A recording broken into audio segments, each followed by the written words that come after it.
Shalom, tetap optimis, saudara yang saya kasih di dalam nama Tuhan Kristus. Hari ini adalah hari Kamis.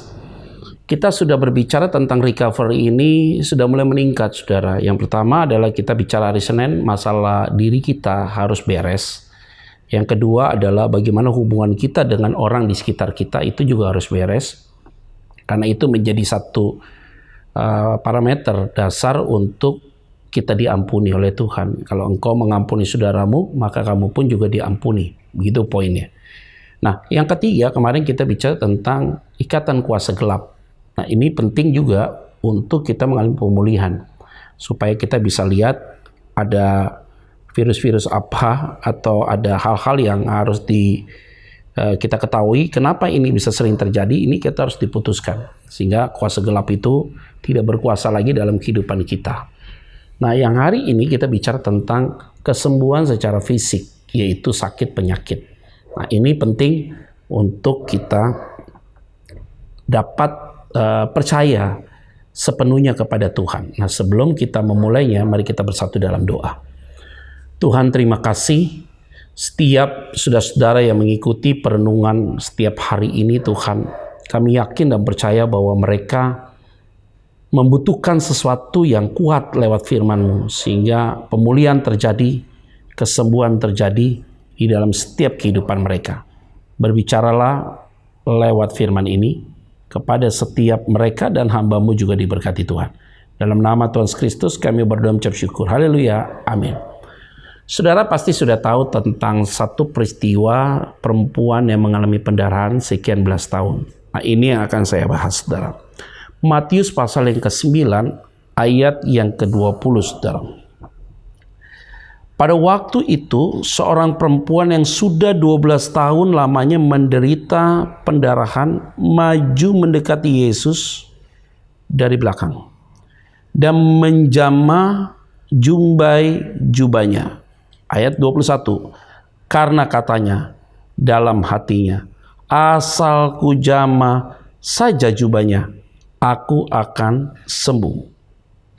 Tetapi ayat 22, Yesus berpaling dan memandang dia serta berkata, teguhkanlah hatimu, hai anakku, imanmu telah menyelamatkan engkau. Maka sejak saat itu sembuhlah perempuan itu. Saudara, tadi saya sudah bacakan yaitu di dalam Matius 9 ayat 20, 21 dan 22. Ada yang menarik, saudara, kalau kita baca konteks ini secara menyeluruh, bahwa seorang perempuan ini bisa dikatakan orang yang punya kemampuan secara finansial, karena dia sudah menghabiskan uangnya untuk berobat, ternyata tidak sembuh tapi makin parah. Artinya, apa yang kita miliki secara finansial, kita punya uang dan segala macam, mau cari dokter hebat, itu tidak memberikan jawaban juga, saudara. Nah, perempuan ini mengalami pendarahan 12 tahun. Tetapi juga saya tidak menampik, materi juga dibutuhkan untuk dapat menjadi sarana orang itu pergi ke dokter yang lebih baik. Ya, saya tidak menampik tentang hal itu. Tetapi ini ada satu cerita case yang menarik sekali. Nah, perempuan yang mengalami pendarahan 12 tahun ini, dia sudah tahu siapa Yesus sesungguhnya, saudara. Sehingga ketika dia ingin menjamah jubahnya saja, kalimatnya adalah apa? Asal ku jamah saja jubahnya, aku akan sembuh. Itu perkataan dalam hati dia. Begitu iman yang teguh dimiliki oleh seorang perempuan yang mengalami pendarahan 12 tahun ini. Jadi bukan jubahnya atau jubahnya yang menyembuhkan dia, bukan.